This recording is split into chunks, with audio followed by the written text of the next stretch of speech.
Bismillah, alhamdulillah, wassalatu wassalamu ala rasulillah wa alihi wa sahbihi wa man wala. So this will be the second in our series of leadership figures. You'll recall that last time I was drawing a large red question mark after the whole concept of leadership in Islam, taking my cue from the well-known, or at least it should be well-known prophetic hadith that one should not seek imara, or positions of power, authority. And this prophetic guidance, which is repeated in a number of circumstances, has, I think, historically shaped the mindset of the more morally conscious members of the Ummah, inscribing a second question mark after the idea of Islamic leadership programs as these are frequently touted in perhaps slightly westernized or confused or syncretic modern Muslim environments. And we looked at this a little bit. Leadership programs and all kinds of buzzwords inscribed on flip charts as though being a religious leader were in some sense, however remote, analogous to being a captain of industry or a politician. And we saw that actually this is not the prophetic paradigm. As the hadith goes on to say, if you seek leadership and are given it, leadership will be given authority over you, will become your leader. But if you are given it without seeking it, God will help you. It's actually very clear in our tradition and throughout our moral reflection that be ambitious in that sense is extremely problematic, and one doesn't have to turn many pages of the text of Muslim heroism. We saw Imam Shamil last time and his real reluctance, but the fact that he had to engage in the defense of his people. Remember the great Quranic verse, fighting is prescribed for you, وَهُوَ كُرْهٌ لَكُمْ. You don't like it. This is not our conventional image of what it is to be a military hero. Stand up to the crease, wave the flag, wave the sword. And no, it's not an ego trip. It is a disliked thing, a reluctant responsibility. All the pages of the text of Islamic law where you see how zealous the early Muslims were to avoid positions of fatwa, positions of judgeship. Terrifying. So we began by suggesting that the title of this series of lectures might actually be wrong or contradictory. But nonetheless, given that we have people who have been leaders, in other words, they have had people whom they led, objectively speaking, we can, I think, proceed, but with this caveat. The difference between profane and sacred leadership is the difference between Pharaoh and Moses. The one is zealous for power and lives for power and thinks of nothing else and fears nothing other than losing it. Whereas the one who is spiritually powerful really is kind of reluctant. He doesn't want to go to Fir'aun. He wants somebody to support him. He is diffident throughout, and yet he is the one who history remembers as the leader. This turns the usual secular and certainly the 21st century logic on its head. We need to remember this throughout. So in this series I will be looking at different facets of this complex phenomenon. Noting, of course, that ours is not a religion of anchorites, hermits, except under certain very specific circumstances, and particularly at the end of time, where we are authorized and even prophetically enjoined to step back because the situation seems hopeless, the collapse of everything. Who are we as mere mortals to stand against the turba magna, the great turbulence at the end of time where everything is inverted, and this is part of the manifestation of the divine Jalal in the end times.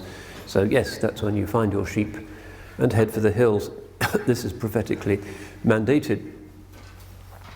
And conversely, those who jump up and seek leadership under those conditions are likely to be much closer to the pharaonic than to the Mosaic type.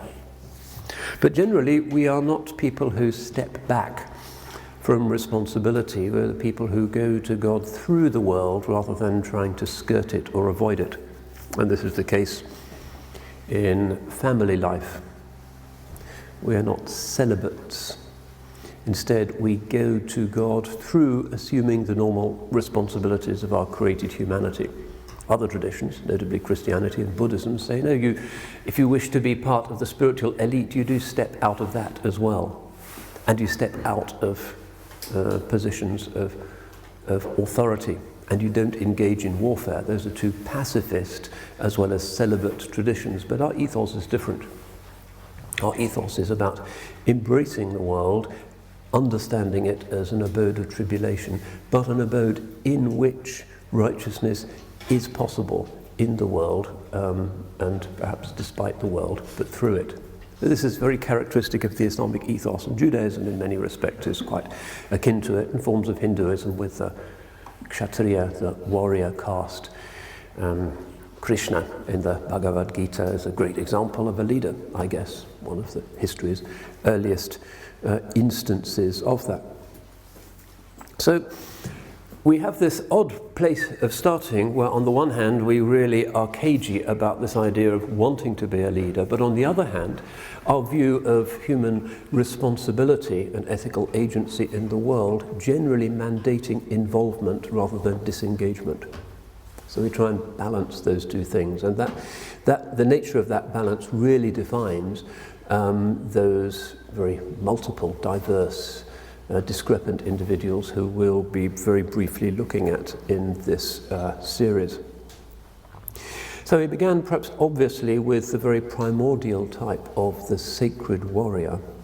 We looked at Imam Shamil last time, and we drew the obvious comparison between his ethically constrained and diffident and unwilling but militarily brilliant leadership of his people as they faced annihilation at the hands of orthodox ethnic cleansers, and contrasted that with the pomp and circumstance of the Tsar with his winter palace and his servile nation.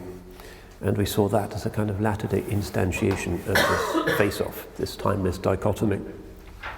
So the militant is an obvious form, perhaps the most obvious form, where the primordial human society looks to the leader as somebody who will be a leader in war, not just the tribe in the Australian outback, but Churchill in the 1940s, or whatever it might be. The ultimate responsibility of the leader is to be someone who bears the sword. But there are many other forms of this, and one form which I wish to address today because it's very characteristically Islamic is the scholarly and juridical form. So partly as a concomitant of our insistence that human righteousness is achieved through going through the world with its veils of tears and its shadows and its challenges and its moral possibilities, is that we have an idea of human life, personal life and collective life, as potentially open to sanctification. And here again we seem to diverge from the Christian and the Buddhist traditions, which have not evolved complex apparatuses of sacred law. In fact, they have at times canon law, an aspect of Buddhist law, but they're not really the center of what the priest or the sage is teaching.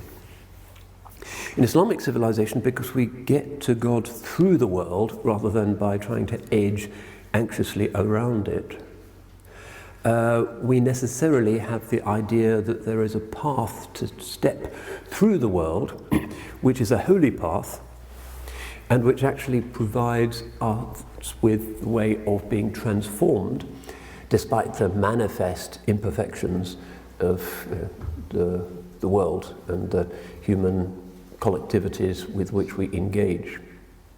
And that's essential to Islam's moral and human vision. That's the anthropology of Islam. One of the great poets said, وَاقْطَعِ الْحُجُبَ الْكَثِيفَ بِالسَّيْرِ عَنْهَا وَاقْطَعِ الْحُجُبَ اللَّطِيفَ بِالسَّيْرِ فِيهَا. Cut the thick veils by avoiding them, and cut the subtle veils by going through them. By thick veils, he means mortal sins. You deal with the temptation to theft by avoiding it.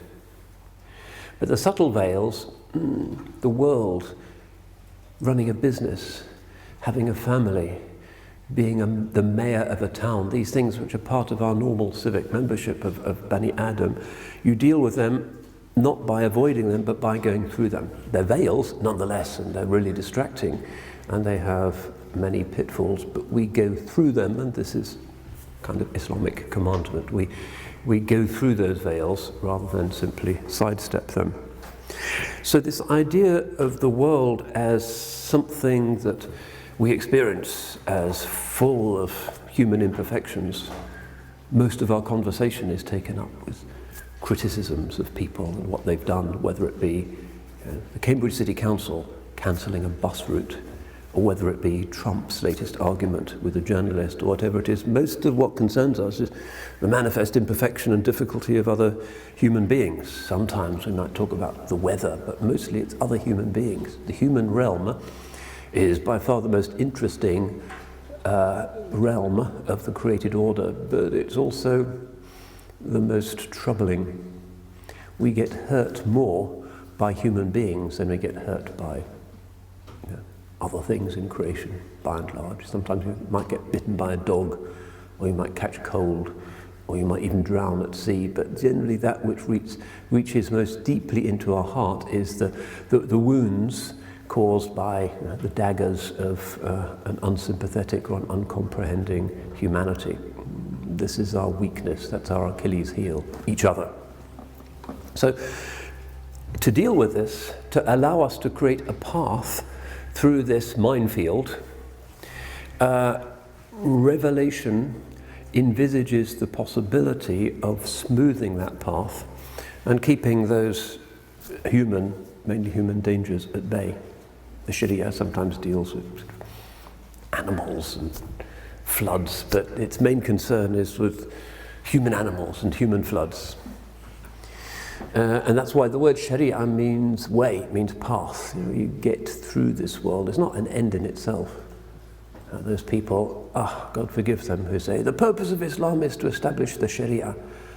That's never narrated from any jurist of the past. That's mistaking the means for the end. The purpose of Islam is to bring us to paradise, to bring us to God, to sort out our souls. Qalbun Salim. The Sharia is a means to that end. Without boundaries, without this smooth path, we're going to be victims of human predators of a million different kinds. So we have this in our civilization view that the function of law, legality, jurisprudence, all of these really dry things, is actually to facilitate salvation. They are an ethical exercise. They're not just utilitarian expressions of some kind of calculus about public interest. They can be redolent with holiness. This is strange sometimes for the Western mind to understand.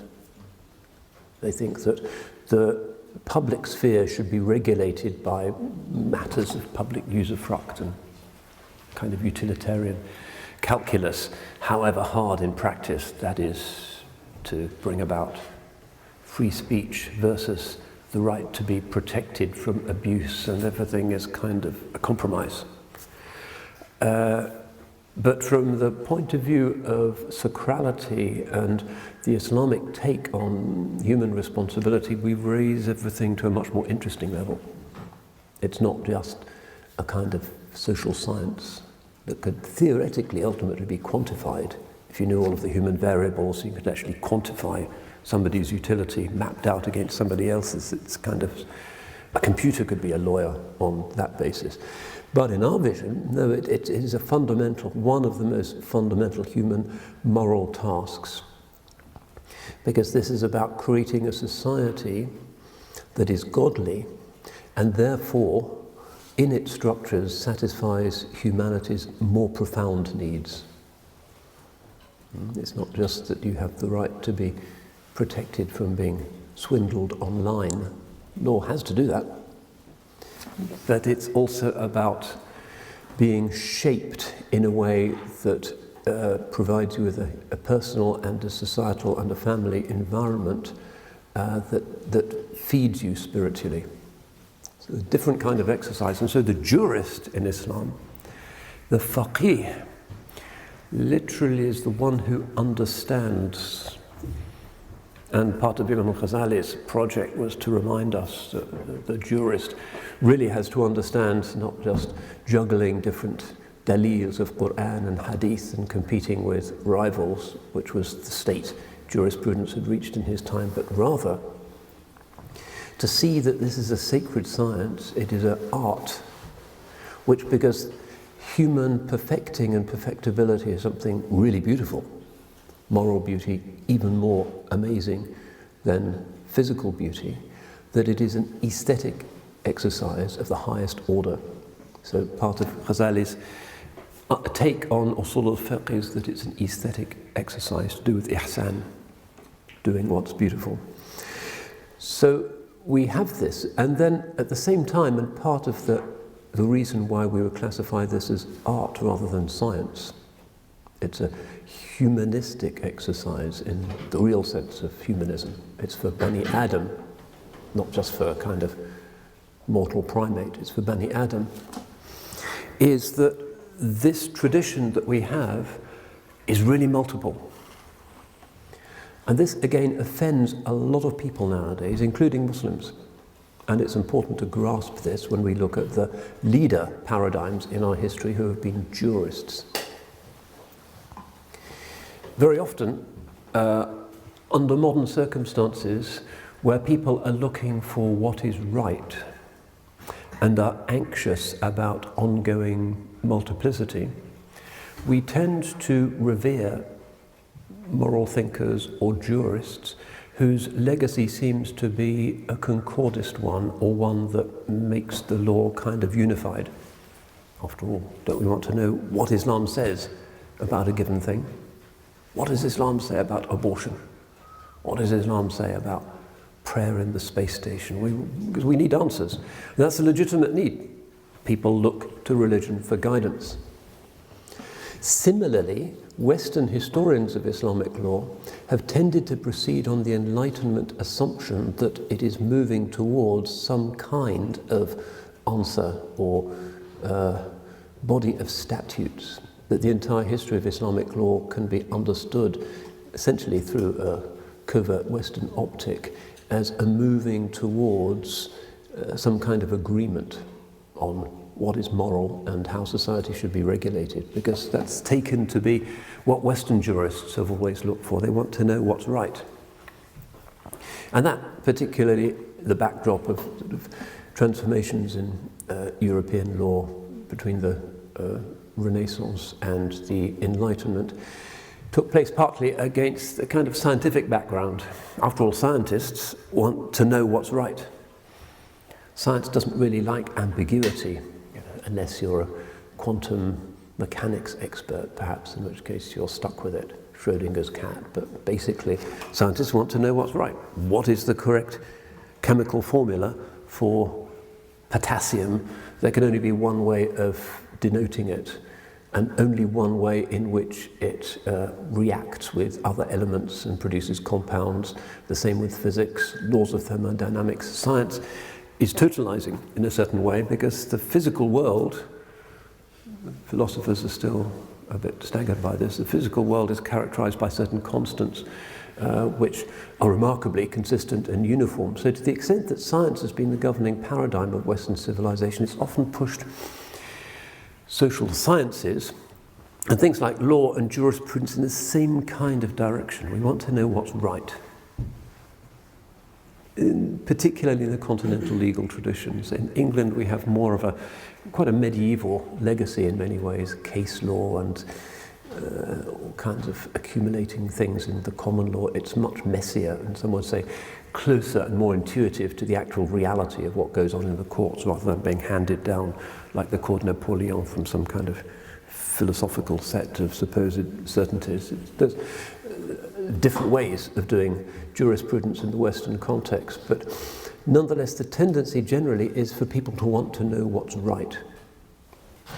Now, in the religious context, people also, as I've said, really want to know what's right.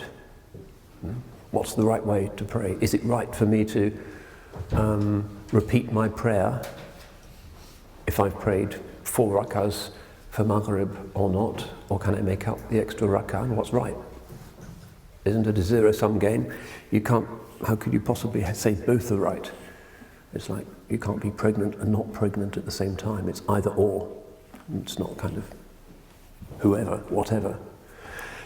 The modern tendency, particularly amongst Muslims who have been stung by Enlightenment triumphalism and whose understanding of their religious identity has been shaped and reshaped by a desire to react against the implicit or explicit critique levelled against their civilization by the West, has been to try and turn Islamic law also into something unified and simple and comprised of certain statutes that do try to be right.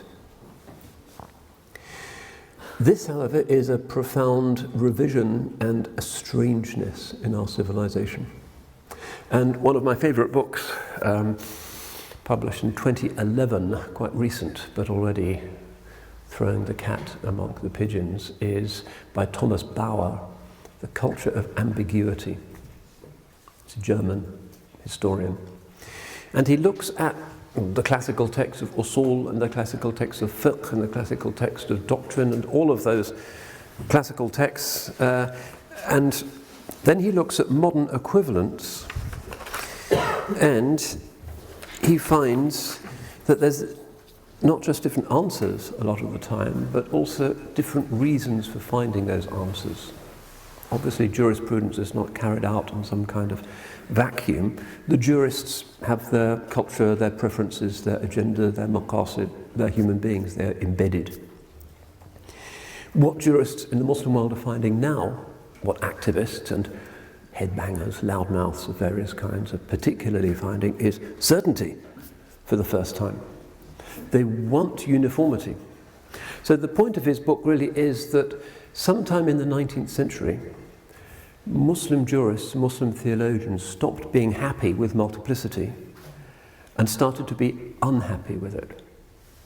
So pre-modern Islam, he says, was ambiguity friendly, whereas modern Islam is generally hostile to ambiguity. We don't like it, it makes us uncomfortable. Partly because of the desire to know what Islam says when modernity is criticizing it. We want answers, rather than to say, well, according to Abu Hanifa and according to Shafi'i, and the traditional response. And also because of the general ideological assumption in much modernist or modernizing discourse, whether acknowledged or not, that there's a kind of scientific basis for these things and that there must be something right. So there's ambiguity-tolerant Islam, which gives way, under the impact of modernity, to ambiguity-intolerant Islam. And he dates this, as I've said, to the 19th century, gives lots of examples. A lot of the book is basically examples of this transformation, how modern Islam, whether reformist stroke liberal Islam or fundamentalist Islam, they're both subject to this. This isn't just the shift to Salafiyya, this is most modern discourse as he sees it. Is illustrated with a huge range of decisions. So he looks, for instance, at the great 15th century Quran expert, the expert on the variant readings of the Quran, the qira'at, Ibn al-Jazari, a real monument of philological and forensic textual genius. Nowadays you think, he must be a German professor, because it's just, the thing is, the book is staggering, one of our great monuments. And he points out that throughout Ibn al-Jazari is very happy with the idea that there can be different texts of the Quran, different readings. Maliki Yawmiddin or Maliki Yawmiddin, you just document it, it doesn't matter. And then he looks at a lot of modern writers, including the former Saudi Mufti Ibn Uthaymeen, who really wanted to abolish them and say there's only one correct reading of the Quran. That he sees as symptomatic of what's happening in modern Islam, the desire for an answer. Similarly, he looks at issues of fiqh, historically enormously diverse, inevitably, inexorably diverse, and points out how modern writers simply cannot abide this, because of the insistence on a single way of reading the text. So he looks at Mawardi, who was a bit earlier, because it's 11th century. And Mawardi, the great Shafi'i jurist, great commentator on the Quran, who says the art of tafsir, of interpreting God's book, is to explore all of the different defensible interpretations. Maybe he'll give you a sense of what is his preference, but it's certainly not the purpose of the Muslim reader of the Quran to determine what the text definitely says. Occasionally, there's unambiguous nusus, but generally, there's a multiplicity of interpretation from the earliest period. And then he contrasts it with modern commentaries on the Quran, which seek typically to demonstrate the right reading.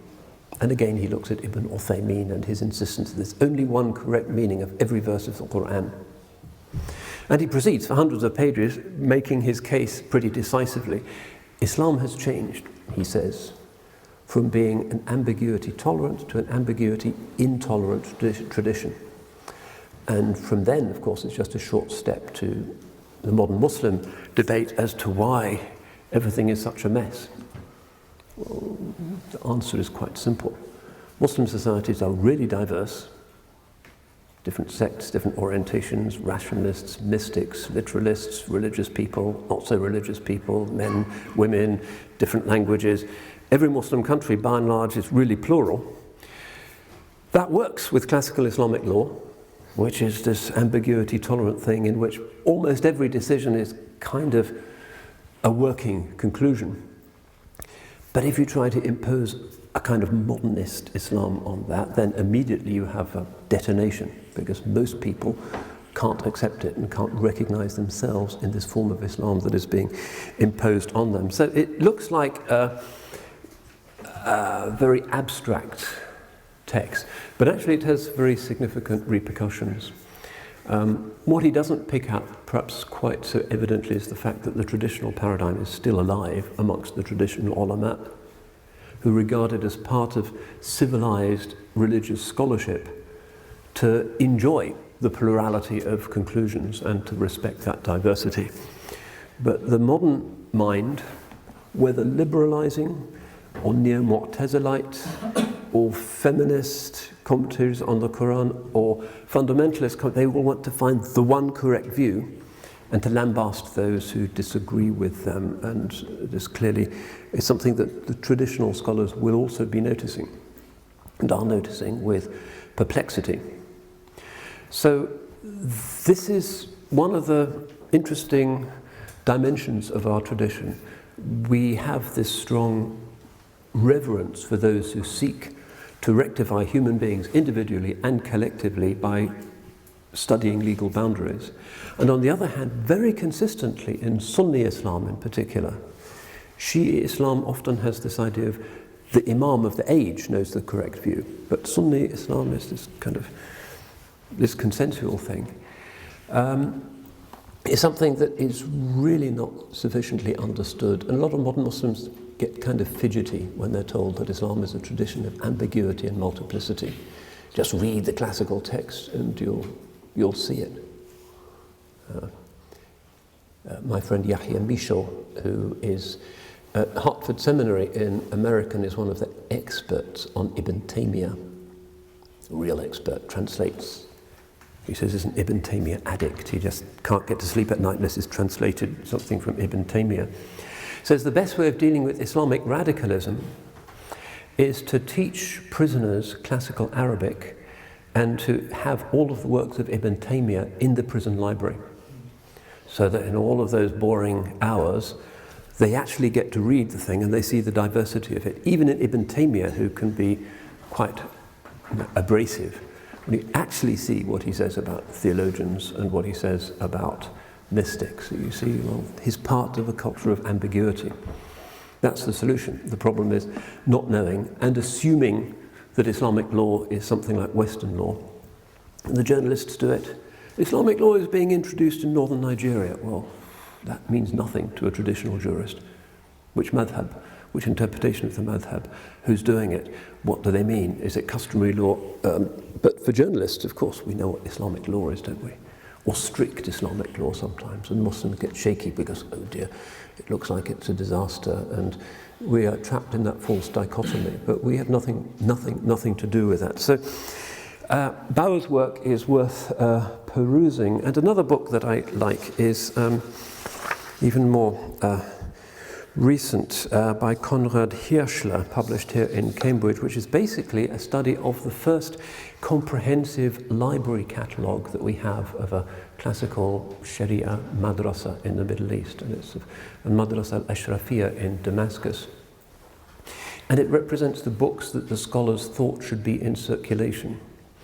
And it's enormously diverse when compared, say, to a monastery library in Europe at the time. Firstly, it's about 10 times bigger, but it's got everything there, from Plato to the views of sects, to Ismaili books, to you name it, different madhahib.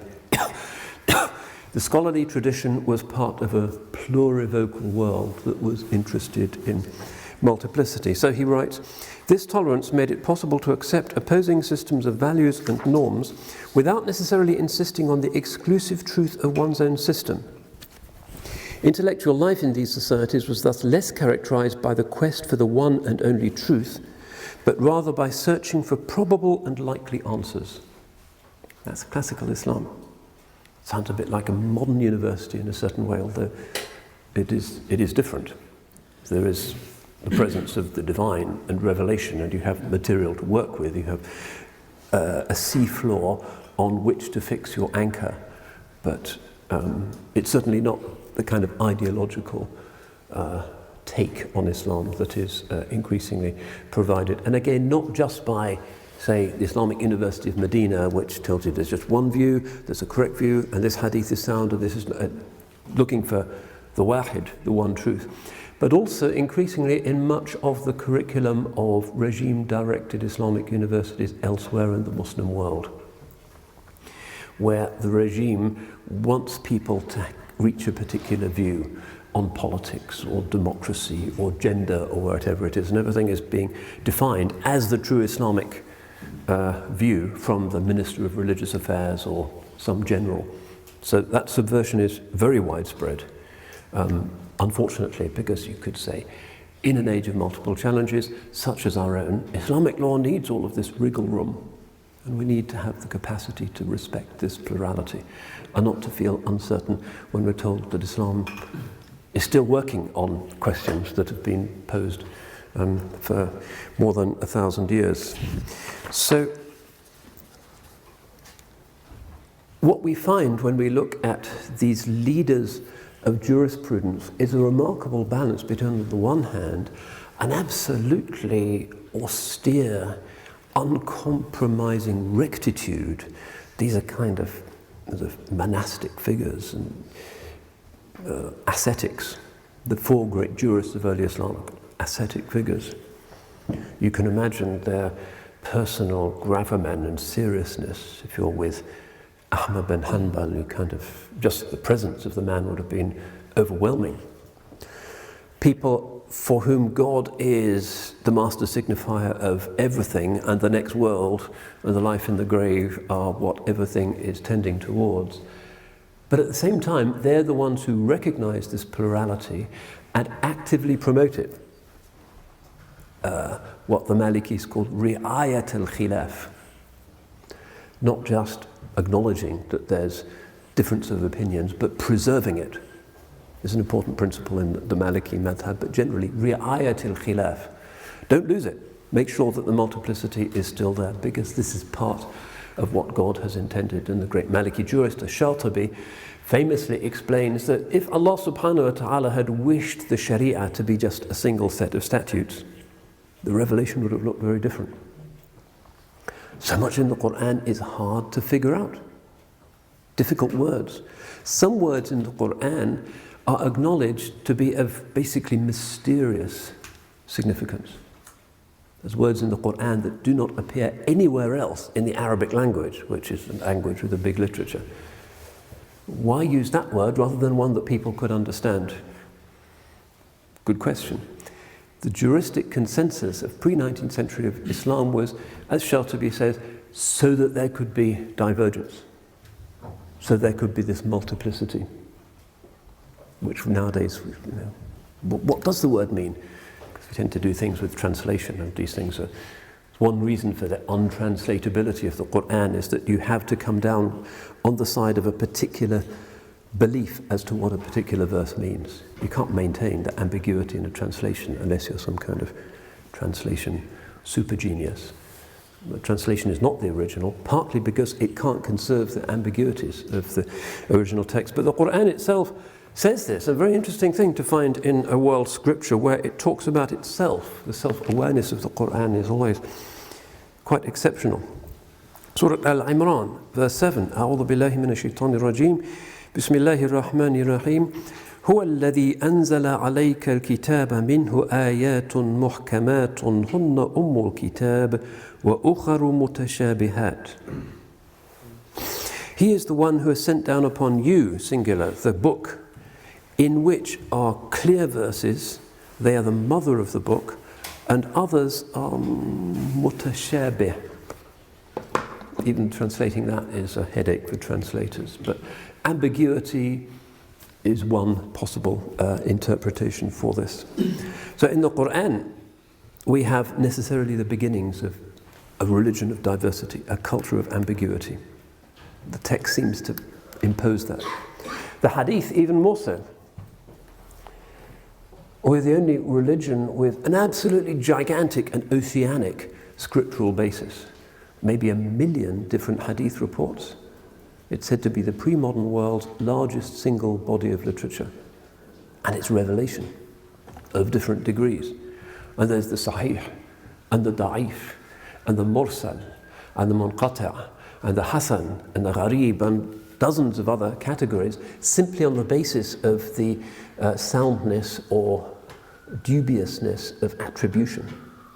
That's before you get into the question of what it actually means, what the context might have meant, or whether it's bound by context, or whether it's a general view, or what the Sahaba might have made of those hadiths, or whether there's a consensus on the meaning of those hadiths. It's an enormous cornucopia that has been preserved for us because of the love that the first generations had of the Holy Prophet and the determination that not one of those pearls should ever be lost. We have this mountain of hadiths. You can't construct a fundamentalism on the basis of a scripture like that. Can't do it. You cannot do fundamentalism in Islam because it's just too enormous, too diverse. There's too much of it, and it's never even been combined in a single collection, a single scripture. The Quran, at the time of Sayyidina Uthman, subsequently was the Mus'haf, which we have today. The Hadith, it's in hundreds of collections. Imam Suyuti died before he could finish it. Others tried, it's just too much, too big. And arguments as to whether something is from a Sahabi or from the Holy Prophet, or whether the Sahabi thing is considered hadith, and it can't be done. So you can't have fundamentalism in the Islamic context in the sense of the simple, literal understanding of what the revelation says. There's too much of it, it's too diverse. It's not intended to be that. So all the jurists of Islam, our legal leaders, have seen that as a kind of obvious first-order truth. It is not the divine intention that Islam is this simple formula. Doctrine is this, and this is how we do that, and this is always how a divorce has to happen, and this is always how you have to rule a country. It's multiple. It's endlessly multiple, and this is part of the greatness of it. So if you look at a text of Usul al-Fiqh where it classifies scriptural statements, you get chapter headings like this: the unequivocal, the perspicuous, unclear words, obscure, difficult, ambivalent, general, specific, absolute, qualified, literal, metaphorical, homonyms. That's just for the Quran.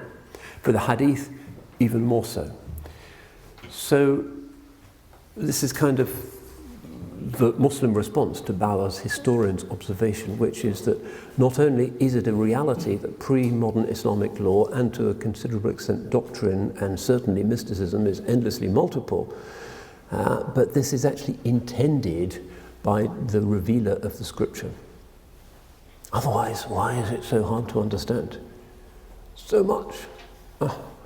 Some of it, despite all of the current rhetoric about Kitab wa Sunnah, has not even been properly edited in a critical way. I was involved with the project to edit the Musnad of Ahmad bin Hanbal, and we found over 100 hadiths that weren't included in any of the existing printed editions, because those editions had been based on late manuscripts or had just been very carelessly collocated. And nowadays you have movements that are turning countries upside down on the basis of their literal reading of texts that aren't even accurate texts and are different from the manuscripts. Not impressive. So ours cannot be a fundamentalist tradition, but its juridical custodians, those who are aware of the enormous burden of responsibility, the amana that they carry from God, the ulama, warathatul anbiya, heirs to the prophets, which is the CMC logo. That's quite a heavy thing to carry, quite a frightening place to stand, are the ones who are sure that this ambiguity is maintained within due boundaries, and that absurdity and frivolity, ahwa, can't intrude into it. The Ahl Sunnah is this big family of discussions and methodologies and conclusions, but it does have certain limits. The word mubtadi', heretical, reprehensible, innovator, still has a meaning. Nobody says there's 6 obligatory prayers every day. Certain things are really clear. So that's another of our interesting tensions. We have a religion whose texts are telling us that Muslims can't be fundamentalists if they read the text. On the other hand, we have this remarkable consistency of many of our forms. Isn't that interesting? That the Christians, there are plenty of Christian fundamentalists who believe in the literal inspiration of the King James Bible, and yet the way in which they worship is a million different ways, and it changes all the time.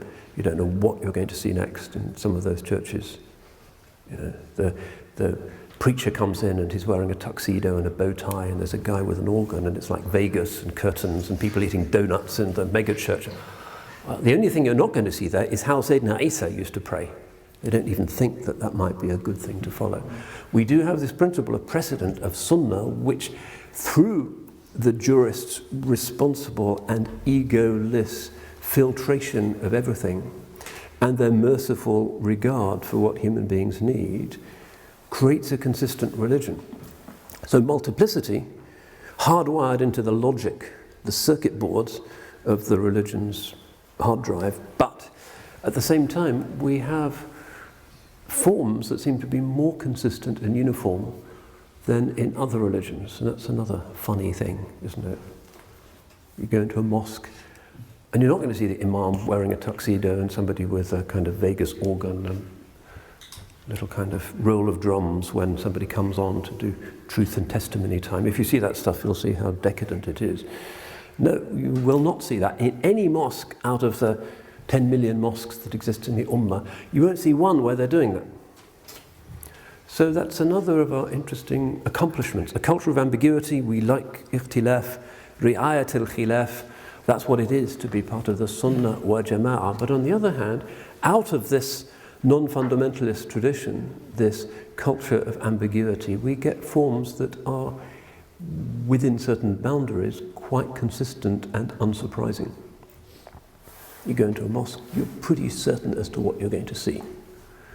They might trick out the mosque with all kinds of weird things, Ambala sweet centre calendars, can't avoid them, and tinsel, and Ya Muhammad, who knows what they're going to put in there. But the form of the prayer, nobody dares to fiddle with that, ever. Yeah, or there'd be a riot. Half of Pakistan would start shouting in the streets, and nobody's going to do that. So this is another of the interesting civilization accomplishments of our civilization. Now, another aspect of this, and I haven't even got onto my leader of today yet, maybe he'll have to wait a bit, is the nature of the law which these people are the custodians of. I've mentioned it's not statutory law, because one of the things that these jurists are doing is not accepting any kind of external regulation. There's no legislature.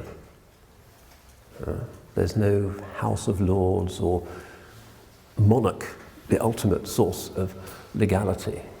No symbol of the crown on court documents. It's not a Muslim court is not a crown court. And this again is often misunderstood by modern Muslims. And Bauer doesn't talk about this so much, but Wa'il Hallaq, who's at Columbia University, who's maybe the most respected Western expert on Sharia,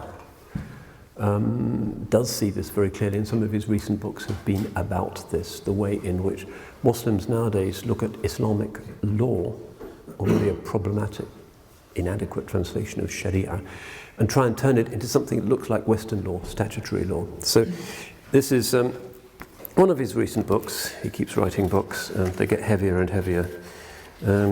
He's an erudite and an interesting person.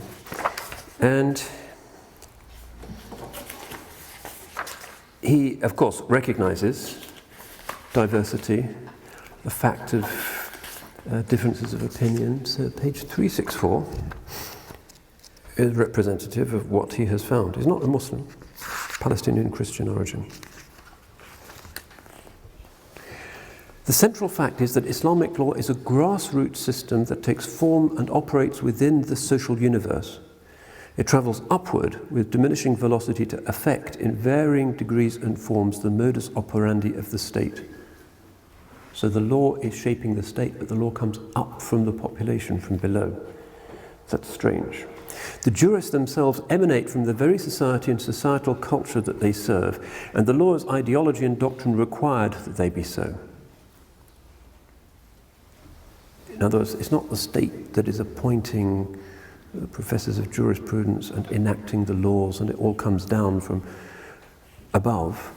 It's society itself that is producing the jurists and the law and the judges, and the state is affected by this. It's passive, not active. It is one of the most striking features of Islamic law as a doctrinal and jural system that it is generated at the very social level on which it is applied. In sharp contradistinction, the law of the nation-state is superimposed from a central height in a downwards direction, first originating in the mighty powers of the state apparatus, and thereafter deployed in a highly structured but deliberately descending movement to the individuals constituting the social order, those individuals who are harnessed as national citizens, fathers and mothers in the nation's families, economically productive agents, taxpayers, soldiers, etc. A society subject to Islamic law is one that is largely self-governing, in which law and the morality intertwined with it largely operates in the interests of that society. By contrast, a society subject to the nation-state is one that is ruled from above, and so on. So he's drawing attention to another of our strange paradoxes when we look at the Sharia and those who are leaders in determining the Sharia, that it is not statutory law. And that historically actually is strange. It's unlike what the Chinese did or the Romans did. It's odd for the state not to legislate. What does the Sultan do? Well, he's busy with his new loot or with his slaves or with whatever, but he can declare war. Sometimes he can appoint chief judges, but he doesn't legislate. The state doesn't legislate in the Sharia, and that's pretty consistent. So in a more recent book, Wa'il Hallaq, the book is called The Impossible State, where he looks at the various explosions and implosions and catastrophes of the modern Muslim world, where Sharia is being proposed as the nation's law, and he says that's not how the Sharia works. look at the text. Sharia is not statutory law. You cannot have the Pakistani parliament saying this is the Islamic law on blasphemy and it becomes right for the country, because Islamic law does not give the parliament or the state that right. It's God's law interpreted by the jurists in a million different ways. As soon as the state starts to impose it, you've got some totalitarian thing with the government making ijtihad and determining which of these multiple ambiguous solutions is correct. What right does the government have to exercise ijtihad? Are the members of the Pakistani military or parliament super geniuses in ijtihad and the gradations of hadith? I don't think so. So he says, this is the greatest legal system ever evolved in human history. And towards the end of the book, he suggests ways in which you can overcome much of the modern disjuncture of Western law. But the modern Islamist model of the Islamic state is completely alien to the Islamic legal system. We don't have statutory law. The government doesn't legislate. Instead, you've got a space, almost an anarchic state, where communities and religious communities are self-regulating with their own laws, appointing their own judges. Anyway, so this is important for us to understand that Islamic law is very surprising. But this has nothing to do with, and this needs to be emphasized, nothing to do with some kind of latitudinarianism, as if truth doesn't matter and morality isn't important. This is a very moralizing society, and this law is determined by interpreters who are not messing around.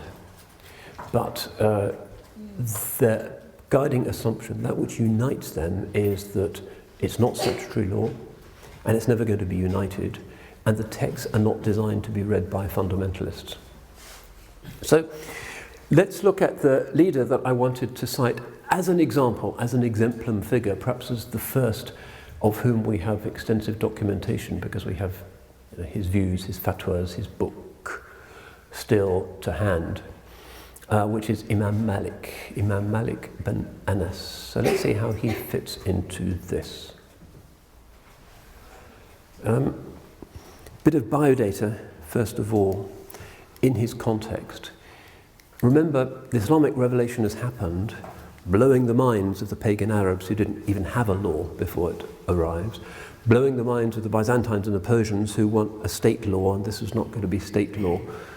It's something really unusual, in radical discontinuity with what went before. And because of the nature of the sources, which in the early period were even less systematized and filtered and graded than was the case later on. Of course, early Islamic law, really diverse. Amongst the Sahaba, Islamic law was differently interpreted. Some of the Sahaba were considered to be muftis. Sometimes they say there were 10 of the Sahaba who could give judgments in Islamic law. Most of them were not. You might go to Ibn Abbas for a religious judgment. You wouldn't go to Abu Huraira for a religious judgment, by and large, because he wasn't recognized as mufti, even though he knew a mountain of hadith. So in the earliest period, the idea of jurists, experts in the fiqh, the understanding of the law, rather than people who just kind of went through their hard drive and cited a relevant hadith, which, as we've seen, is not going to work, was pretty normative. So he is born, we don't know exactly when, towards the end, maybe in the 90s, of the second Islamic century. Pretty early, and becomes an expert quite early on. As a child, we're told that his mother, seeing his interest in learning and the prophetic legacy, put on the formal kind of clothes of a student of hadith and said, go to the mosque in Medina and learn. So he was young, and you find that the hadiths that he narrates have amazingly, incomparably short isnads a lot of the time, because he's kind of close to that age. He's meeting people in Medina who knew the Sahaba. So that becomes one of the watchwords of his method. Born in Medina, dies in Medina, buried in Medina. If you look at old Ottoman pictures, you can see his tomb is one of the biggest domes in Al-Baqi'. He is the Alim al-Madina, the scholar of Medina. And from an early age becomes really paradigmatic of the sobriety and austerity of that particular type.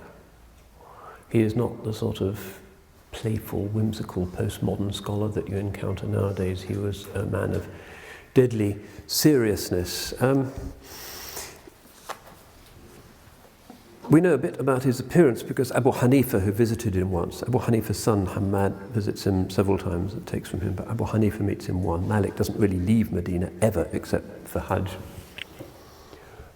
He calls him Al-Azraq, so we're pretty clear that he had blue eyes. Couldn't DNA test him, but it seems that his father was from the Asbah tribe of Yemen, but his mother was from the Mawali convert background. We don't really know. So this becomes significant for Malik, even though he's in this Arab city of Medina, where all the great poets of the time are. Medina is a great center of Arabic literature. But he has an openness in his fiqh for the non-Arab, which is important. I'm going to go on about this. But it needs to be said in our communities that one of the most startling and shocking aspects of the Islamic Revolution was that your DNA didn't actually matter too much. You learn your ancestry and you can take pride in a virtuous or a generous great-grandfather. That's fine. Take pride in their virtues. But it doesn't have legal significance, whereas for pre-Islamic Arabia, who you were, your rights, who would stand up for you, is determined entirely by your tribe. So he was happy to allow, at a time of very considerable, time of the Bani Umayyah, Arab chauvinism, a lot of discrimination against converts in the name of kind of Arab pride, the insistence that they continued to pay the jizya even after converting because they weren't really proper Arabs. A lot of discriminations in terms of official and military appointments. Imam Malik was on the side of the equality of believers, and this needs to be recalled. Just this morning, I got another of those emails. African girl being proposed to by somebody of Arab origin. They want to get married. Sharia doesn't object, but the Arab parents say no. Why? Because she's of African origin, full stop, end of story. What can they do? Just this morning this comes. Still, 14 centuries after this prophetic revolution, that's still how we are. So I don't think that learning about the early Islamic time is just about the move towards the Islamic perfection which we now inhabit. The Jahiliyyah is often for many Muslims and Muslim families and Muslim governments more significant than any Islamic values. So we need to recall that.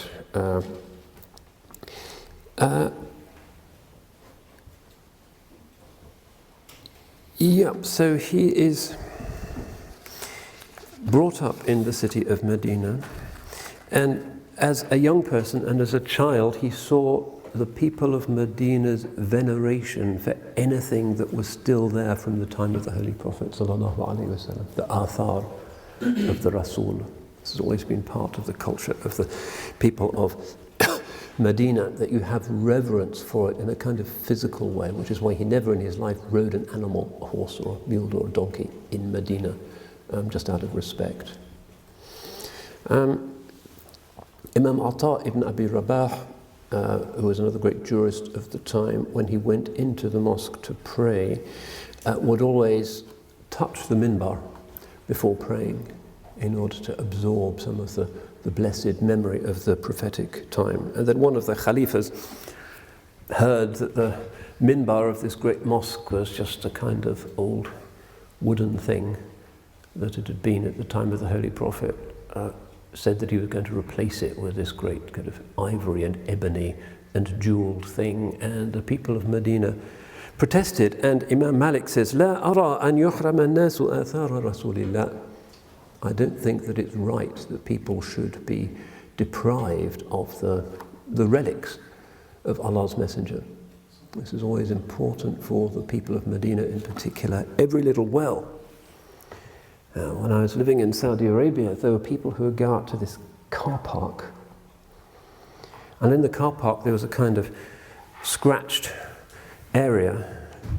Somebody had taken a brick or something, just traced out this kind of rectangle the size of a prayer card, and people go there and pray. Because it's narrated by the people of Medina that the Holy Prophet ﷺ once prayed 2 rak'ahs in that place. And even though there's a supermarket and the car park, and it's kind of like some American city just to look at it, but with palm trees, and maybe it's Miami. There's this rectangle, and the people will go there still to pray their 2 rak'ahs, the people of Medina, and the wells and the mountains, and they know where everything is. It's part of what they've inherited from the age of the Salaf. So the whole city is kind of redolent with fragrant blessings from the Holy Prophet's time. So he's brought up in a house of learning, and one of his teachers was Nafi', who is one of the figures of the so-called golden chain, Malik's, also Bukhari's preferred isnad, just Malik from Nafi', from Ibn Umar, from the Holy Prophet. So just 2 intermediaries. And so a very high isnad, as they say, short.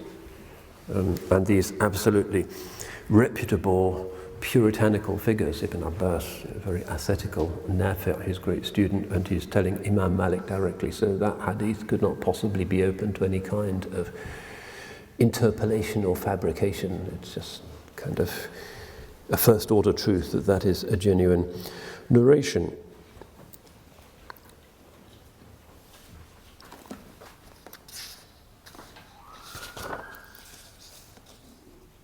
Yeah, so we find in the 1st century, amongst the Sahaba and the Tabi'een, a certain reverence for the city of Medina and for its fiqh. So Abdullah ibn Umar, who just mentioned, heard that the Khalifa, this is Abdul Malik bin Marwan, the one who built the Dome of the Rock in Jerusalem, Qubbat al-Sakhra, was involved in arbitrating a legal dispute between 2 jurists and trying to figure out which of them was right. So Ibn Umar wrote to him saying, "In kuntuma," this is to the 2 jurists, "turidani al-mashwara, fa'alaykuma bidar al-hijra was-sunnah."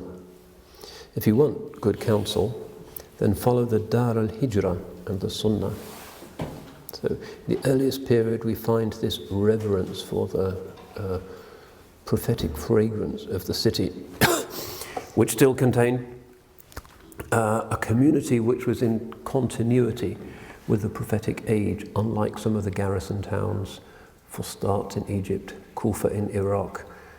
Muslims in Damascus, the Sahaba had spread to many places, but the local tradition was a new tradition, whereas Medina was in continuity with that early age, and there had been so little opportunity for it to change. So Imam Malik, I've mentioned, a kind of saintly individual, but of the rather stern variety, the Jalal type.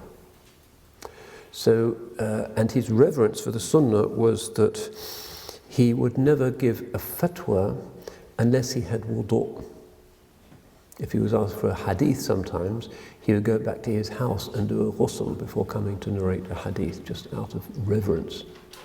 It's not required for the validity of hadith narration, but just out of the kind of awe in which he held the prophetic legacy and his knowledge of the onerous responsibility of saying that God's messenger had said something. Because of his fearfulness of getting things wrong, whenever he issued a fatwa, he was famous for saying, La hawla wa la quwwata illa billah. This is exactly what we mean by the Islamic model of leadership. You don't want to do it. It's your moral obligation to transmit something that you know to be true from the Holy Prophet sallallahu alaihi wasallam. You can't hide that light under a bushel, but it's really scary. You don't want to distort people's knowledge of revelation. So because of his own self-knowledge, his own understanding of his weakness and of the momentous business that he was embarked upon, he would begin with this, La hawla wa la quwwata illa billah. I have to do this. Not, here I am, and I'd like to thank His Majesty for inviting me to this splendid Islamic conference, and we're so grateful to the catering staff, and here we are, and I accept this medal on behalf of the Muslim, whatever. Instead of that performance, which we have nowadays, which is just a performance, La hawla wa la quwwata illa billah, he's being asked to relate from the best of creation. He doesn't want to do it, but he knows he has to do it, and this is famous. This is part of his sort of fastidious moral nature. His conscience imposes it upon him. Also making sure that he would only speak when he had consulted with others. That's part of his leadership, I guess. He said he didn't give his first fatwa until he had consulted with 79 ulama on that fatwa. Nowadays, we give everybody's a mufti. You post something on YouTube, and by the next day you've got 50 fatwas in bad English. This is haram, this is sunnah, mashallah. Everybody's mufti nowadays. But he was not like that, and would consult and would consult and would consult until he gave the view that he considered to be correct. Yeah, one of his teachers was called Rabi'ah. Rabi'at al-Ra'i was his sobriquet, and this becomes one of the features of fiqh in this early period. Ra'i means kind of a considered deliberation. It doesn't just mean opinion. Ra'i is a very specific kind of view that you take on the basis of certain processes that you've gone through. Very often, and this is starting to come to our awareness now in modern scholarship, we assume that in this formative period there wasn't really a legal methodology. There wasn't an usul al-fiqh, as we later assume from Ghazali and Amidi and those amazingly complicated things with 20 different types of qiyas. The old assumption was that there's a formative period of Islamic law when things are kind of chaotic and people are giving views just on the basis of what they think might be right. And this is a position identified with somebody called Joseph Schacht in particular, who was active in the mid-20th century and was one of the great professors of the history of Islamic law, who had this idea of the formative period and ancient schools of Islamic law, the school of the Hijaz, the school of Iraq particularly. And then Imam Shafi'i comes at the end of this formative period and with his famous Risala explains a methodology for the first time on how you deal with the Quran and the Sunnah and you deduce the law. That's been a very widely held view. More recently we have learnt to challenge that. Dr. Omar Abdullah, for instance, who has, it was his PhD thesis, but he published it recently, Malik and Medina. The point of his book really is to show that if you really look at Malik's judgments and you reconstruct the reasoning behind them, you can see that he was also operating with something you can certainly call usul al-fiqh. It's not a kind of arbitrary, careless, random deploying of hadiths, the way we often do it nowadays. Instead, there's a rigorous methodology behind it which you can reconstruct. What he didn't publish was a book on how to do it, but he nonetheless had his usul, and the same goes for Abu Hanifa and Al-Awza'i, certainly, and the other early schools. It's just that Shafi'i actually wrote it down, and it from that time on became a kind of literary genre in Islamic civilization. But to assume that the fiqh was kind of chaotic in the first couple of centuries simply underestimates the, again, fastidious precision with which these people researched the sources and the reluctance that they had to actually express their opinions. This wasn't an age in which people would just randomly hold forth. So Rabi'a is one of his teachers. Rabi'a famous for giving views without apparent prophetic support. The reason for that being that in the city of Medina, the practice of the city of Medina could be interpreted as being a reliable recollection of the prophetic practice, or that he had hadiths or other early texts, but just didn't cite them in offering his position. So that's Rabi'a, one of his teachers. Another was Ibn Hurmuz. Ibn Hurmuz seems to have had a book which in some ways was the kind of precedent of the Muwatta, which is the famous book which we sometimes think is a hadith collection, although it's not, which is identified with Imam Malik. Ibn Hurmuz also seems to have had this text, and he's a text of that type. Ibn Hurmuz, again, emblematic of this type of scholarly leader who doesn't want to pretend that he has the answers. One of the famous things that every student learns about Imam Malik is that he would say, "I don't know," a lot of the time. Once some people came, asked him 42 questions, and he said, "I don't know," la adri, to 36 of them. They've travelled to Medina to get the right answer, or at least his preferred opinion. He just said, la adri, I don't know, I don't know. A bit disappointing. It's like going to sort of the Chief Justice and saying, well, what's your view on this case? I don't know. Kind of the Attorney General, I don't know.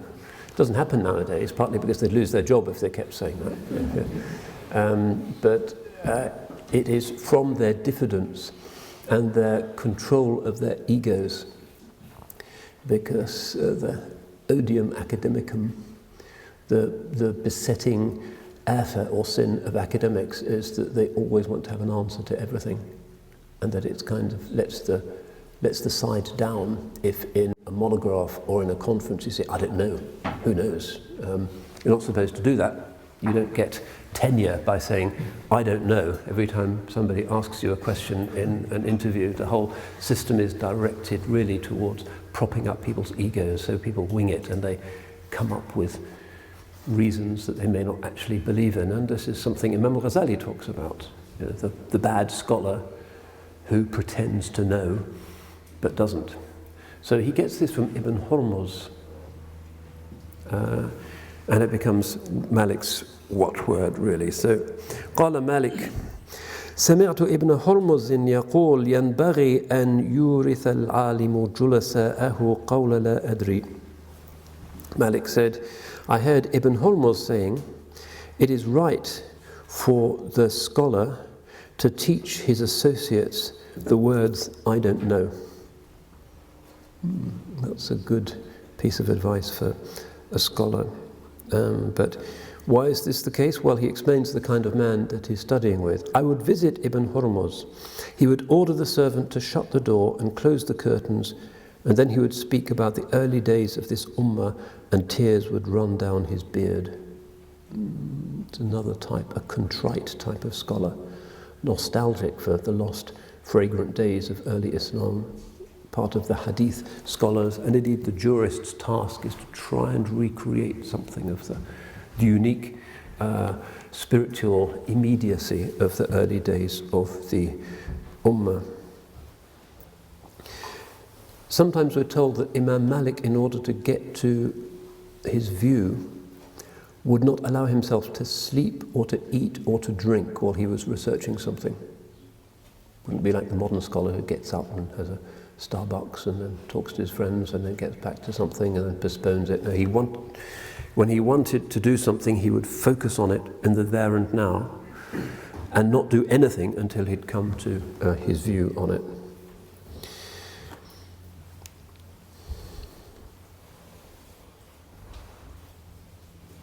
Yep, so he's transmitting from these scholars fiqh and ra'yi and hadith. He has other teachers as well. Ja'far as-Sadiq and his father Muhammad al-Baqir, who we tend to think of as Shi'i authors. In this early period, the Shia were a kind of political legitimist movement rather than a denomination.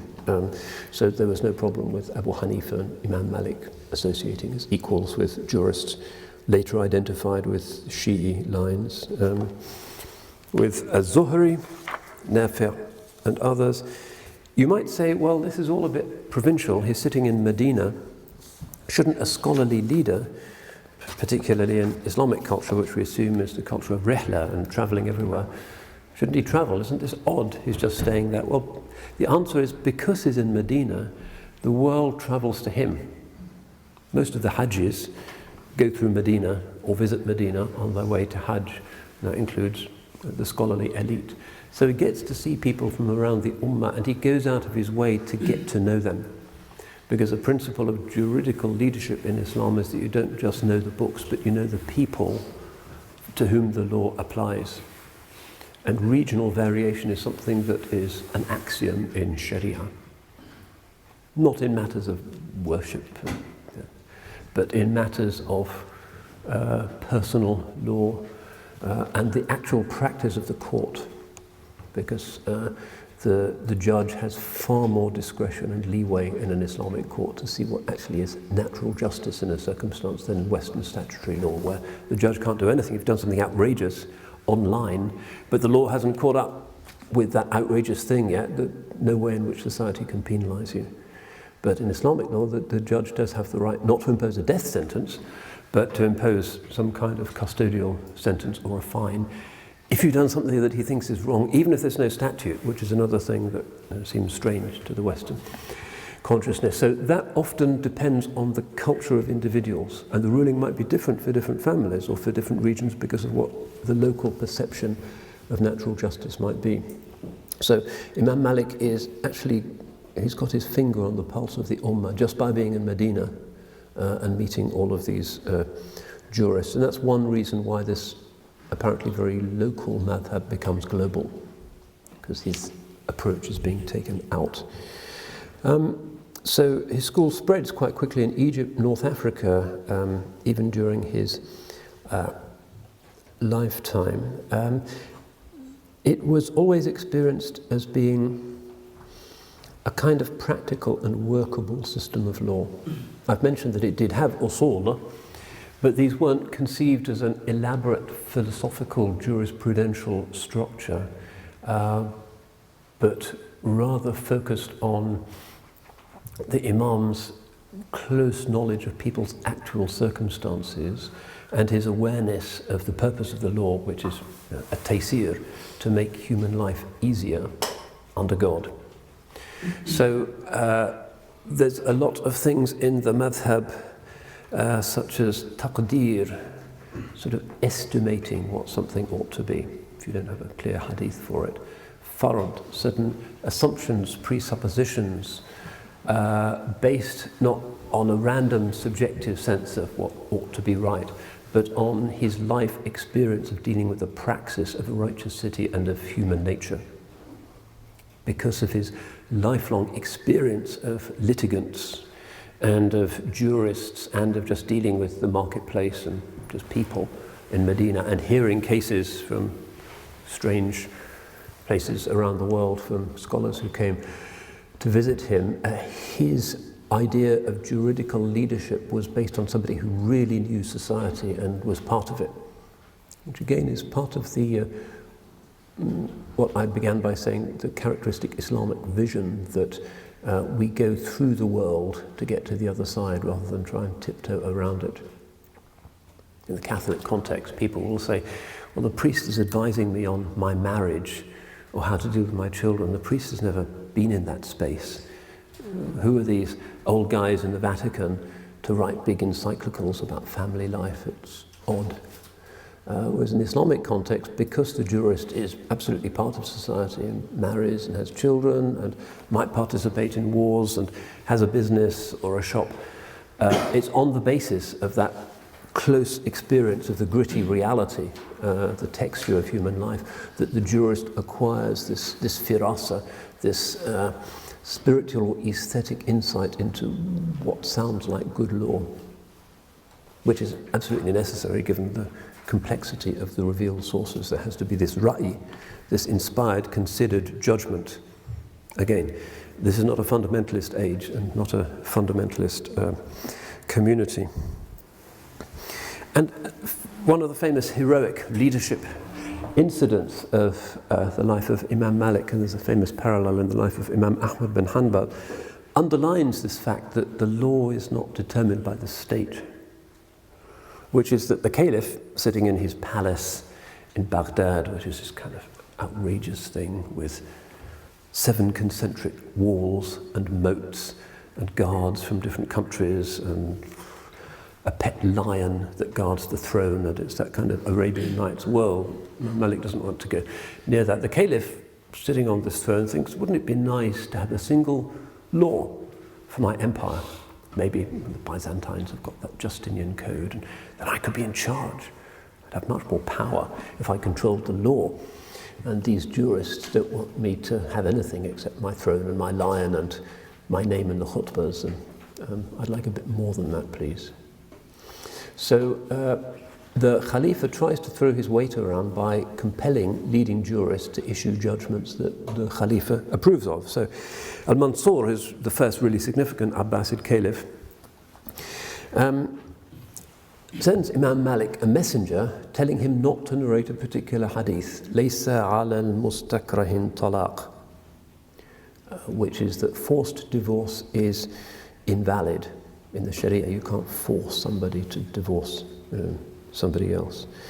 And the Khalifa wants to get rid of this, partly because of the Abbasid forcible assumption of power and the idea everybody had been forced to take bay'ah.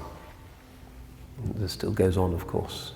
Some new king or tyrant appears in a Muslim country and everybody has to say, Sam'an wa ta'a, we pledge our obedience to you. And you're forced to do that. The Abbasids were forcing people to do this after their very violent, brutal revolution. And so the analogy from this legitimacy of a forced divorce was important. And Imam Malik gets this messenger and says, no. And so the governor of Medina is ordered to seize and flog Imam Malik and puts him on the rack so he's physically stretched and his shoulder is dislocated and he passes out. The pain is so great that he loses consciousness. And they loosen the rack and he comes to and is asked, well, are you going to continue with this hadith that His Royal Highness doesn't like? And he says, I forgive Al-Mansur. Why are you forgiving the Khalifa for torturing you? I forgive him because I don't want to meet God on the Day of Judgment having said something bad about somebody from the prophetic family. It's a kind of way around it, but it's also indicative of the greatness. He's not kind of cursing and screaming. He forgives the Khalifa. The Khalifa has taken a different view, which he doesn't agree with, but he's not going to start screaming and cursing. So he's not going to stop narrating this hadith, and so the police of the time shave off his beard and mount him on a camel and parade him through Medina looking ridiculous. And then he's ordered to condemn himself aloud in front of everybody, but he says, Man arafani, arafani. I may look strange today, but whoever knows me will recognize me. My name is Malik ibn Anas, and I say, Laysa ala mustakrahi talaq. Forced divorce is illicit. So the caliph hears of this and says, well, I can't really go any further. He's stubborn. Atlaqu sarahahu, let him go, and so he's released. So that's an example of leadership that in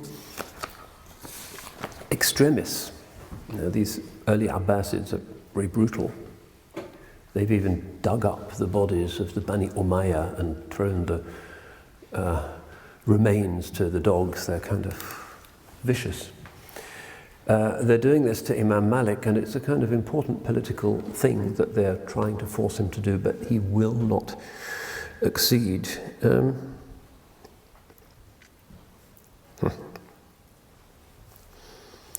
Another great Abbasid Caliph, Harun al-Rashid, the famous one of the Arabian Nights, was in Medina and wanted to go to Imam Malik's class. And the Khalifa has his chair brought. Everybody's sitting on the floor, the Khalifa is on his chair. And Imam Malik stops talking and indicates that the Khalifa should sit on the floor along with all of the students. Harun says, well, can you send them away so I can read you some hadiths and you can give me ijazah in these hadiths? And Malik says, if ordinary people are not allowed to attend because of the wealthy, how are the wealthy going to benefit? In other words, it's in your interest to be with these other students. This is not a kind of private thing. Can I have a private session with you, please, Shaykh? I don't want to be with those people because they don't really know very much and they're all people I don't approve of. No, this is, the Imam is very happy to ask the Khalifa to sit on the floor, and this is leadership, and he kind of gets away with it even though he's beaten and stretched and has his beard shaven off, because he will not make concessions, and this is why we still revere his name, and his madhab is still followed by so much of the ummah. Maybe 15% of the ummah is Maliki. So when put to the test, he doesn't buckle. Nowadays, some ulama do buckle. The Grand Mufti of here, or the Minister of Awqaf of there, threatened, sometimes in quite blood-curdling terms, by this, that, or the other sultan or general or whoever it might be, will say, all right, every khutbah in my Gulf country is now going to be only about obeying the ruler and the wonderfulness of the ruler, and we won't have any other subjects, and that's what we're going to do, and this is what happens.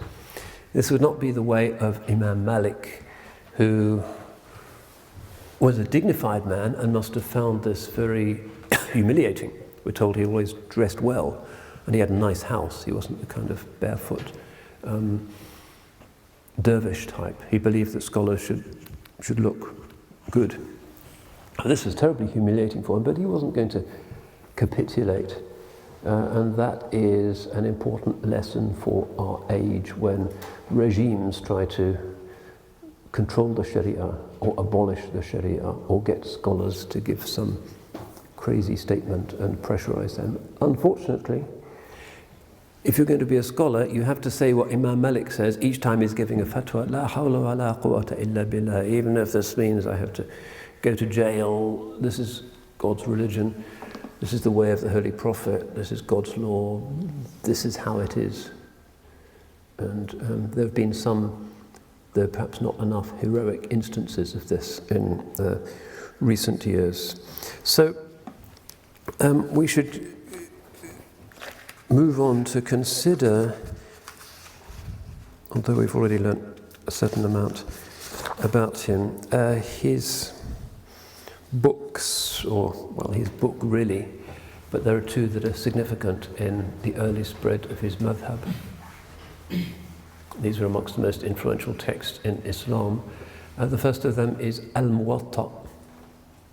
People think, well, this is the sixth or the seventh of the sacred six hadith collections, which is a very kind of popular way of seeing this. There's 6 sound hadith collections, but in fact they're sound hadiths in collections that most of us will probably never have heard of. Another reason why you can't be a fundamentalist in Islam is that these hadiths are so numerous and spread very widely. All of these people who don't even know Arabic who are telling you what Islam is, yelling away on YouTube because of Mohsin Khan's translation of Bukhari. Which version of Bukhari is he using? They don't know there's different versions of Bukhari. It's a sorry sign of our decadence, unfortunately. There's plenty of hadiths that aren't in these hadith collections. Hadith in Musnad al-Shihab, hadiths in Al-Kabir, Mu'jam al-Kabir al-Tabarani, hadiths in the Musannaf of Abdul Razak or Ibn Abi Shayba, dozens and dozens and hundreds of hadith collections, which also have hadith in them that the jurists will know and will take into consideration. And this scripturalizing of the sound six, as if Islam is the book and 6 more books, is a complete aberration and a kind of bit of a westernizing of Islam, I think. And all of those hadiths are never going to be translated. 1 million hadiths in different versions, and I don't think so. Even though translation doesn't give you access in a juridically reliable way to the original, you have to use the Arabic. So, the Muwatta, effectively this is his own compilation. He didn't write it, but it's verdicts of his, and hadiths, and sayings and reports of the believers, particularly the jurists of the city of Medina. And the word Muwatta gives us a clue. It means the approved. Wata always kind of to trample on. In other words, all of the animals are coming to the watering hole and levelling the ground, and this is something that everybody has been to and accepts. So he says, I showed my book to 70 jurists of Medina, and kulluhum wata'ani alayh. They all agreed with me on it, so I call it al-Muwatta. I mentioned Ibn al-Majishun, one of his teachers, who also had a Muwatta, which was slightly earlier. Malik has a disciple, Ibn Wahab, who also has a Muwatta, so he wasn't the only person to write a book called the Muwatta. The Muwatta is a collection of material in the category called Musannaf, which means that it's arranged not by narrator, but by subject, which is useful. Hadith collections that, like the Musnad of Ahmad bin Hanbal, narrated just by the narrator of the hadith, the Sahabi, or the one that you get the hadith from are rather technical and difficult to use. But this is arranged by subject. Again, those who think that you can know what Islam is just by pulling off the shelf translations or even single editions should be aware of the fact that the Muwatta is not just there in a single version, but there's maybe 75 different versions of the Muwatta of Malik. Again, this is our culture of ambiguity idea, and it's hard sometimes for the modern mind. I read this in the Muwatta. Okay. Which Muwatta? Did you look at the manuscripts? Do you know there's differences even about that particular Muwatta, etc.? We tend not to go there because we're just too lazy. And almost all of these are actually Malik's own recensions. He produces different versions of his collection, which is not kind of like a monograph nowadays. It's perfect, I'm going to send it to the university press, but rather his systematic notes, his anthology of legal and doctrinal material that evolves over time. And the best known of these is the recension, the version of somebody called Yahya bin Yahya al-Laythi, who is a Spaniard. He's from Cordoba. And it's perhaps the most widely used recension, partly because he was one of the last of Malik's students. So he gets this text when it's in a very evolved form. And Malik really respected Yahya bin Yahya. He called him Aqil al-Andalus, the intelligent man of Andalusia.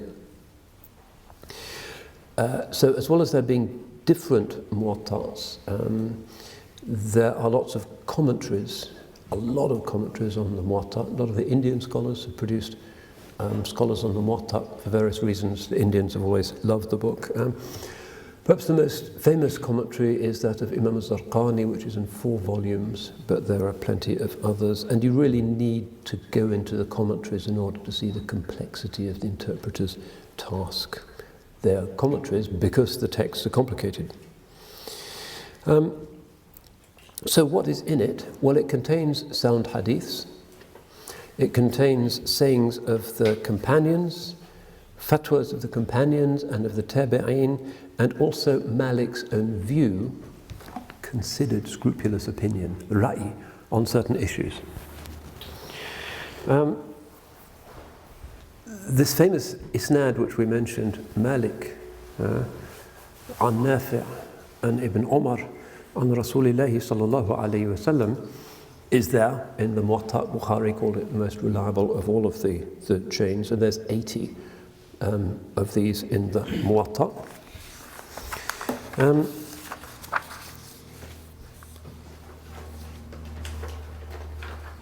And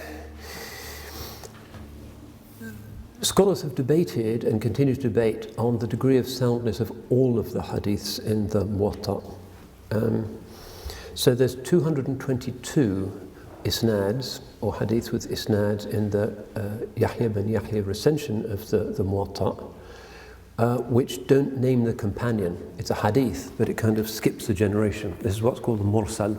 There's a lot of them in the Muwatta and in other early Maliki texts and texts in general. And Dr. Omar, in his book Malik and Medina, explains this and explains why in some cases a mursal hadith, a hadith that omits the name of the Sahabi, is regarded as having more evidentiary weight than a hadith which is hadith al-ahad, sound narrators in a single line. And there's complex reasons for that. It's certainly not an example of his carelessness. Ibn Abdul Barr, perhaps the greatest mind who has applied himself to the Muwatta. Ibn Abdul Barr is 2 or 3 centuries later. He's from Cordoba, but travels extensively and becomes the chief qadi of Lisbon, Al-Ushbuna, which of course was a Muslim city at the time, and writes this amazing thing called Kitab al-Tamheed, one of the monuments of medieval scholarship. Kitab al-Tamheed lima fil muwatta'i min al-ma'ani wal-asanid, which is a big multi-volume text, which is basically a study of the isnads, many of the isnads of the Muwatta, and establishing them and analysing them. And his conclusion, which is generally followed in the later madhab, which is that there are only 4 hadiths in the Muwatta which can be considered to be non-sahih. I've got a list of them here, but perhaps time is pressing. The other book which preserves Malik's fiqh is called Al-Mudawwana, sometimes called Mudawwanat Sahnun. This is not compiled by Malik himself, and it's much bigger. What it contains basically is Malik's legal views that were collected during his lifetime, and also fatwas which were analogically deduced from his fatwas. So it's a text of the early Maliki madhab, really, rather than Malik's own book. Again, the problem with this is that although it contains, it's one of the most important sources we have for the social and legal life of early Islam, there isn't really a good edition of it. There's an old one which everybody used to use. I recall it was on sale on kind of tobacconist shops in Cairo when I lived there, but it was based on a Moroccan manuscript which now nobody can find. And there's also one that came out about 15 years ago in Abu Dhabi, because the Emirates is still technically a Maliki country. But that is also quite problematic because it doesn't really explain which manuscripts it's used. So we don't have a stable text for this, unfortunately. It's been worked on by somebody called Miklos Moranyi, who is one of the great historians of early Islamic law, and particularly of the Maliki madhab, who spent much of his life in the libraries of Qayrawan, which is this great city, inland city of Tunisia, which has some very, very ancient Maliki texts, including versions of the Mudawwana, but also other early Maliki texts, the Mustakhraja, the Utbiyya, the Mawaziyya of Ibn al-Mawaz, al-Wadiha, as well as the Mudawwana, these other compendia of Maliki law, and he's found some very ancient fragments of those which apparently don't exist anywhere else. So the main channel for the Mudawwana is somebody called Ibn al-Qasim, who was one of Malik's star pupils, who spent 20 years keeping his close company. Again, a very austere figure of interest to some early Sufis as well. He read the entire Quran every day. Another figure associated with it is somebody called Ashhab, who was the chief qadi of Egypt, and then Sahnun ibn Sa'id, who's buried in Qayrawan. It's quite a big mazar there, who is the chief qadi of Qayrawan, who studied in Medina under some of Malik's pupils. Yeah, another leadership example. So he's always felt that he was not competent to be a judge. This is Imam Sahnun. At the age of 74, the governor of Ifriqiya, North Africa, presses him, we really need a good judge, you're the man for the job, this is your responsibility. And so he says, I agree on condition that I have the right to prosecute members of your family if you've done anything wrong. That's the deal. It has to go in the contract. So he was always very courteous in his court, but he never allowed official representatives any kind of concessions. So if the ruler or somebody from the government wanted to be represented in the court, they would have to come themselves. They couldn't just send an official or a proxy. We're told that when Imam Sahnun died, the Emir's family was so cross with him that they refused to attend his janazah. He always refused to accept a salary from the state. He was a judge, but for free. And a great dhakir, so famously he wore a big tasbih, prayer beads around his neck while he was judging. So he is one of the contributing thinkers of the Mudawwana, works with Ibn al-Qasim, but our understanding of the text is that essentially it's there to deal with difficult technical questions which are really not covered in Malik's Muwatta. And on those issues, it can be amazingly detailed. But on other issues, it seems to be quite short. So some scholars have wondered why that should be. It doesn't seem consistent. The reason why it tends to be short on some issues is generally that those are issues which have been covered in some other text in the madhab, and particularly in the Muwatta. So we should draw this to a close. We can see that even though I've just been talking about a lawyer, a jurisprudent, we can see in our civilization this is really where the essence of life is. This is where the divine, through morality, intersects with the grittiness of people's lives, and the function of the jurist is conscientiously and in an egoless way to create a path for people to engage positively with the gift of life and God's creation, but at the same time to see everything as sacred. So this is religious law, but it's sacred law, but it isn't really Islamic law in the sense that a lot of modern Muslims understand it, or the journalists understand it. It is a legal tradition. And the Maliki usul, particularly their respect and their veneration for the people of Medina, represents a Maliki way of doing business with the revelation. But the Iraqi way is quite different, and that becomes the Hanafi madhab, which interacts with the Malikis, but is different. The Shafi'i way is different. The Hanbali way tends to accept certain categories of hadiths at face value that the Malikis and the Hanafis won't accept. These are different methods. And that also reminds us of the point that I started off with, which is this very striking plurivocality of classical Islam.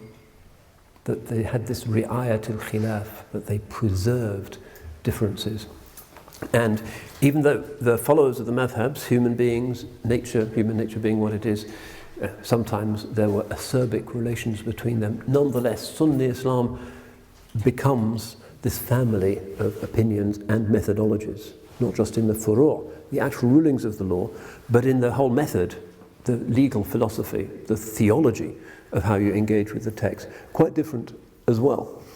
So that's the point that I think we have to end with, that we have in our civilization heroes and leaders like Imam Malik, who managed to combine an absolute refusal of any kind of compromise in matters related to God's religion with the equal certainty that God's religion has to be multiple and has to have respect for different views, different interpretations, ikhtilaf, ijtihad, ta'arud, all of these things that become really what it is, at least until the 19th century, to be a Muslim of the Ahl Sunnah wal Jama'ah.